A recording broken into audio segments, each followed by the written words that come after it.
opérateurs français qui vont les financer. Donc il va falloir faire une étude, on prendra un bureau d'études pour bien analyser tout ça et pas se retrouver dans des situations qui risquent de nous déplacer rapidement, parce qu'une fois que ça va démarrer, les porteurs de projet, ça va sonner sans arrêt. Voilà. Donc voilà, une phase de diagnostic avec une approche pédagogique pour aider les ELI. Et puis, bien sûr, il va falloir retravailler les secteurs pour regarder les modes doux, les orientations d'aménagement, anticiper les besoins en matière de sécurité, de voirie, de réseau. Donc, c'est un gros projet qui va impacter jusqu'à la fin du mandat. Voilà. Donc, j'en ai fini pour les informations structurantes du maire. Alors, la première délibération 2022-01, c'est l'installation d'un nouveau conseiller municipal. Par courrier adressé en mairie le 15, c'est décembre. On a mis septembre dans le truc, c'est décembre. Madame Brigitte Marié a fait part de son souhait de démissionner du conseil municipal. Monsieur le préfet a été informé de cette démission. Conformément à l'article L2121-4 du Code général des collectivités territoriales, cette démission est immédiate. Par conséquent, un siège au sein de l'Assemblée devient vacant à compter de cette date. Conformément à l'article L270 du Code électoral, le candidat venant sur une liste immédiatement après le dernier élu est appelé à remplacer le conseiller municipal élu sur cette liste dont le siège devient vacant pour quelque cause que ce soit. Ainsi, M. Éric Fressinet, figurant en 23e position sur la liste Notre Parti C Saint-Jean, prendra sa place laissée vacante. Donc il est demandé au conseil municipal de bien vouloir prendre acte de la démission de Mme Perrier et prendre acte de l'installation de M. Fressinet en tant que conseiller municipal. Alors, Mme Perrier, moi, à titre personnel, mais aussi au nom du conseil municipal et des services municipaux qui ont beaucoup apprécié de travailler avec elle, je tiens à la remercier, Brigitte Perrier, pour son travail et la qualité de pilotage des dossiers que je lui ai confiés durant ces 18 mois. Brigitte, c'est une amie de longue date, pour qui j'ai beaucoup d'estime. Je regrette cette décision, de vouloir se retirer, mais je respecte ces raisons qui sont des raisons personnelles qui ont dicté son choix. Et bien sûr, maintenant, je souhaite la bienvenue à Éric Fressinet. Éric Fressinet qui est un ami d'enfance. J'ai pleinement confiance dans sa loyauté et dans son engagement pour sa commune. Alors, il n'y a pas de vote, c'est une installation, donc je ne sais pas s'il y a quelqu'un qui veut poser une question, non? Donc voilà, donc Éric, on se souhaite tous la bienvenue. Merci. Et puis ben voilà, maintenant c'est à toi de mettre au boulot avec nous. Voilà. Donc la délibération suivante, c'est la 2022-02, c'est la désignation des membres des commissions thématiques. Alors un appel à candidature a été réalisé auprès de chaque tête de liste élue par mail le 10 juillet 2020, puis une nouvelle commission a été créée en date du 30 juin 2021. Afin de remplacer Mme Perrier, il reste possible de présenter des candidatures directement dans la séance. Voici le nouveau tableau proposé des commissions ainsi modifié en annexe. Monsieur le maire rappelle à l'Assemblée des délégations qui ont été accordées aux adjoints à été du maire. Alors, premier adjoint en charge de l'urbanisme, des travaux, de la voirie, des espaces verts, des bâtiments et de la propreté urbaine. Le deuxième adjoint en charge du logement, de l'habitat et de la mobilité. Le troisième adjoint en charge de la vie associative, des sports et des relations avec les associations d'anciens combattants. Le quatrième adjoint en charge des affaires sociales des personnes âgées et du handicap. Le cinquième en charge du commerce, de l'économie et de l'emploi. Le sixième en charge des affaires scolaires, du jumelage. Voit sa délégation étoffée avec la culture, cela devient la commission enfants, jeunesse et culture. Le septième adjoint prend en charge la commission communication et les systèmes numériques. Monsieur le maire souhaite également informer l'Assemblée que Mme Jorin Josiane est nommée conseillère déléguée. Elle prendra à charge la gestion des cérémonies et du cadre de vie. Alors les cérémonies, normalement, on devrait en avoir plus cette année, parce qu'il y aura quand même des grosses inaugurations. Donc il reste donc 5 conseillers délégués, donc M. Hernet, qui est conseiller délégué à l'environnement et à la transition écologique, Mme Delmont, qui est conseillère déléguée à la santé, Mme Frison, conseillère déléguée à l'agriculture, M. Pierre, conseiller délégué au patrimoine et à l'événementiel, Mme Jorin Josiane, conseillère déléguée à la gestion des cérémonies et du cadre de vie. Donc, alors, si Mme Jorin prend la place de conseiller délégué, c'est pour sa grande disponibilité et son bénévolat au service de la commune. Mme Jorin a toujours été une grande bénévole pour la commune, elle est à la retraite, elle a beaucoup de temps, elle est en permanence présente pour nous aider. Voilà. Est-ce qu'il y a un vote là-dessus, madame? Non. Ben, c'est une désignation. D'accord. Non, je ne sais pas. On passe au vote directement?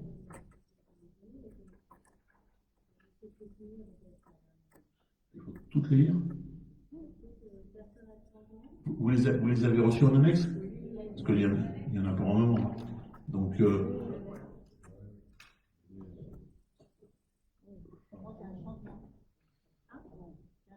pour la commission communication. Je reçois tout le temps la convocation aux réunions de commission et je me suis jamais inscrite dans la commission. En fait, vous êtes bien inscrit en communication. Oui. Et je ne sais pas pourquoi. Parce que je dépend. On est bien inscrit au départ, il y avait une pluralité de proportionnalité entre les deux. Et c'est pour ça que ça. Ah, d'accord. Donc, je reste à la commission communication.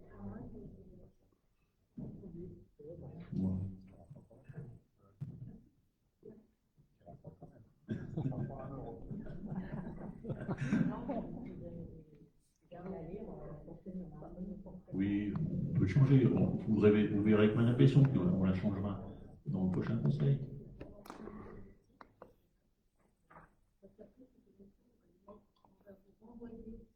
Ah, vous voulez qu'on la change tout de suite alors? Donc tu aimerais aller dans quelle commission, Régine, plutôt? Pour changer? Non? Bon. Tu t'enlèves de celle-là? Ok, d'accord. Donc on met dans le compte rendu, Nathalie? Hein? Ok.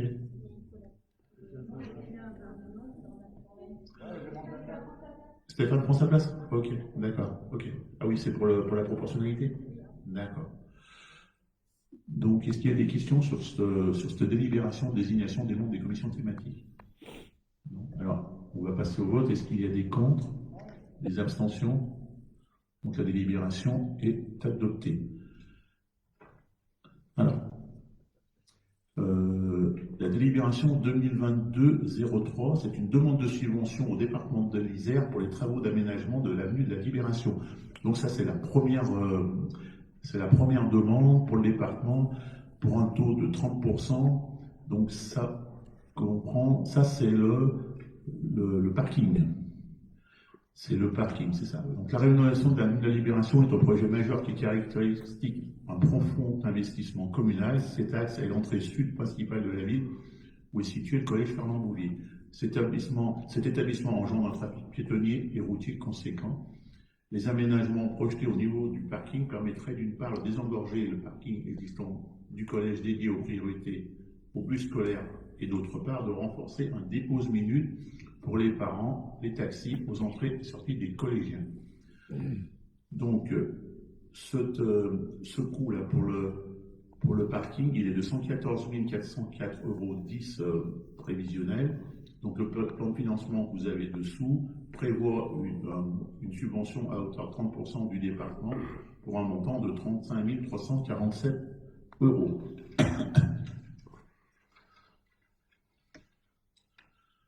Donc le conseil municipal est invité à autoriser monsieur le maire à réaliser les travaux indiqués ci-dessus, approuver le plan de financement prévisionnel, c'est les plans prévisionnels, ci-dessus, autoriser monsieur le maire à déposer la demande de subvention correspondante auprès du département de l'Isère, autoriser monsieur le maire à signer tous les documents relatifs à ce sujet et imputer les dépenses correspondantes et lancer la consultation de travaux si rapportant. Est-ce qu'il y a des questions sur cette avenue de la Libération, cette première demande de subvention? Pas de questions, pas d'observations. Donc nous allons passer au vote. Est-ce qu'il y a des contre, des abstentions? Donc la délibération est adoptée. Je fais la prochaine, Michel. Je l'ai ici. Donc délibération 2022-04, demande de subvention de CIL ou CRTE, travaux d'aménagement de l'avenue de la Libération. La loi de finances 2022 a renouvelé la dotation de soutien à l'investissement local, CIL, afin de permettre notamment le financement d'investissements des communes et des EPCI. La rénovation de l'avenue de la Libération est un projet majeur qui caractérise qui caractérise un profond investissement communal.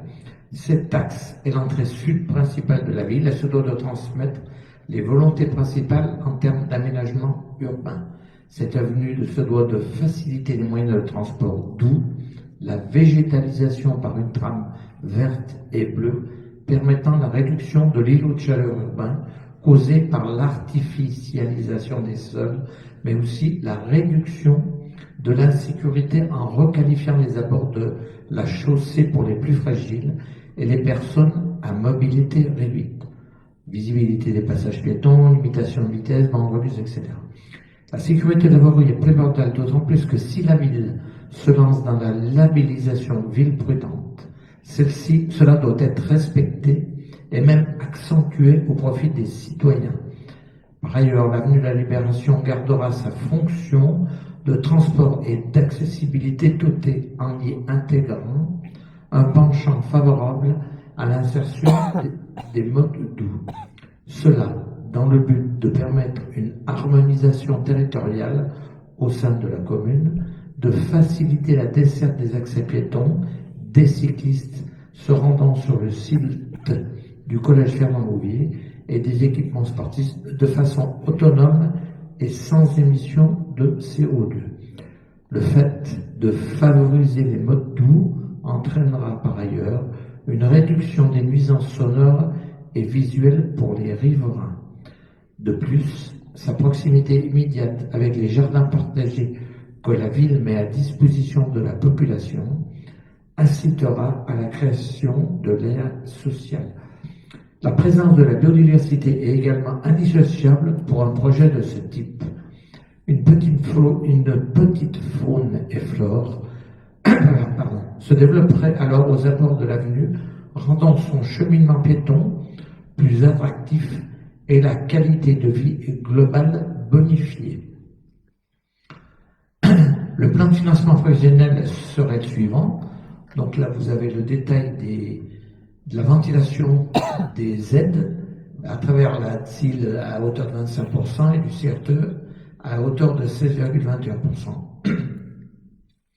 Après en avoir délibéré, le conseil municipal décide d'autoriser monsieur le maire à réaliser les travaux indiqués ci-dessus, approuver le plan de financement prévisionnel ci-dessus, d'autoriser monsieur le maire à déposer la demande de subvention correspondante auprès de la préfecture de l'Isère, autoriser monsieur le maire à signer tous les documents relatifs à ce sujet et d'imputer les dépenses correspondantes et lancer la consultation des travaux s'y rapportant.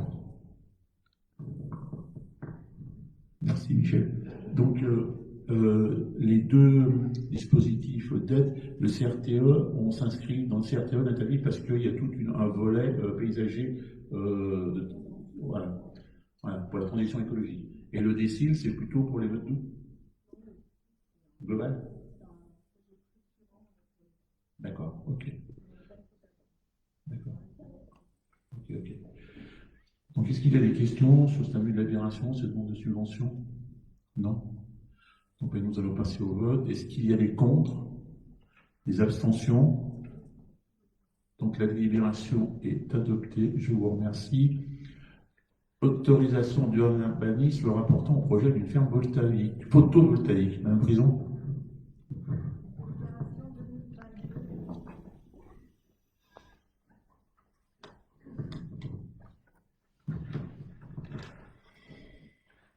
Délibération 2022-05, autorisation d'urbanisme se rapportant au projet d'une ferme photovoltaïque. Vu le Code général des collectivités territoriales et notamment son article L 2122-21, vu le Code de l'urbanisme et notamment son article R 421-9, considérant que le projet consisterait à la vente de parcelles communales cadastrées section ZB sous les numéros 24, 26, 27, dont une nécessitera une division parcellaire. Considérant que par leur nature, les travaux rentrent dans le champ d'application d'une demande d'un permis de construire, considérant qu'il convient de donner aux pétitionnaires l'autorisation de déposer une demande d'un permis de construire, selon le Code de l'urbanisme et notamment son article R 421-1.1, la demande d'autorisation du droit du sol est présentée par le propriétaire du terrain à son mandataire, ou son mandataire, pardon. Il est demandé au conseil municipal d'habiliter M. Armanet Julien à déposer une demande d'autorisation de droit du sol sur les parcelles section ZB sous les numéros 24, 26, 27, ainsi que tout acte s'y rapportant afin de permettre la réalisation du projet de ferme photovoltaïque. Il est également demandé au maire de signer l'arrêté accordant ou refusant la demande d'autorisation d'urbanisme après l'instruction. Le conseil municipal est invité à délibérer pour approuver le projet de ferme sur un terrain communal, autoriser le maire à accomplir toutes les démarches nécessaires se rapportant à ce projet.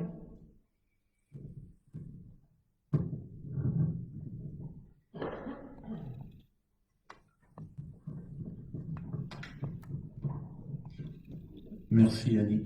Donc, alors là, il s'agit d'un projet privé d'un agriculteur. L'agriculteur, préalablement, il souhaitait s'implanter son bâtiment aux Écharrières, donc le long de la route de Vienne, dans une zone qui est plutôt à future vocation économique et dont la commune, à proximité de sa parcelle, est propriétaire de plusieurs parcelles qui avaient été acquises par les municipalités précédentes. Et Desbrisaires avait signé des promesses d'achat de parcelles. Donc s'il avait implanté son bâtiment là, eh ben c'est ce qu'on appelle miter la zone, et on n'aurait plus pu développer une zone économique plus tard. Donc c'est pas un projet qui était cohérent par rapport à ce souhait d'évolution. Donc pour trouver une solution au projet de l'agriculteur, puisque lui c'est pour développer son activité, il veut ranger de la paille, du foin. La commune lui propose de vendre une parcelle agricole potentiellement suffisante à son activité et potentiellement située pour que les camions puissent venir chercher de la paille. Parce que là où il est situé à Charbonnières, c'est très compliqué pour les semis. À chaque fois, ils arrachent tous les panneaux. Et pour lui, c'est très compliqué. Et il n'a plus assez de place pour stocker son foin et sa paille. Il est obligé d'y mettre dehors. Donc voilà, donc nous, le souhait, c'est de lui vendre un morceau de terrain d'une parcelle pour qu'il fasse son projet. Nous, commune, on a des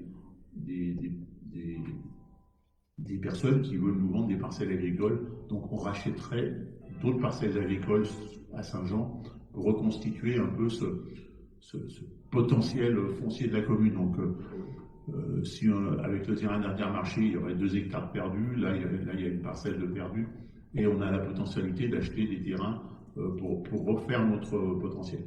Donc voilà. Donc, est-ce qu'il y a des questions sur cette autorisation d'urbanisme pour un projet d'une ferme photovoltaïque? Aujourd'hui, on délibère pour l'autoriser simplement à déposer un permis de construire sur une parcelle qui nous appartient. Voilà, pour l'instant, on n'a pas encore dans la vente. Est-ce qu'il y a des questions? Oui, vas-y, Jacqueline. Normalement, c'est un échange avec ces terrains, mais dans la délibération, ça n'a pas fait. Qu'est-ce qui dit plus tard? Alors, pour l'instant, dans la délibération, on ne lui vend pas. On l'autorise simplement à déposer un permis de construire, parce qu'en fait, lui, il va falloir qu'il négocie la revente de l'électricité à Enedis. Il faut qu'il tombe dans la bonne tranche, donc il faut qu'il ait une autorisation pour déposer un permis. Ensuite, on lui vendra le terrain, qui, si il veut bien vendre le sien à Desbrisaires, dans le cadre d'une future zone économique. On ne va pas lui vendre d'un côté et puis après qu'il garde le sien. Oui, mais pour l'instant, c'est que aujourd'hui, c'est simplement une possibilité qu'il dépose un permis, parce que n'importe qui peut déposer un permis sur un terrain qui lui appartient pas encore. Donc c'est simplement ça. La partie de négociation, elle se fera quand il y aura bien l'échange. On voudra bien sûr, être certain que si on lui vend, de l'autre côté, on l'achète. Voilà. Ça, c'est certain. Mais aujourd'hui, c'est que sur le volet urbanisme. Est-ce qu'il y a d'autres questions?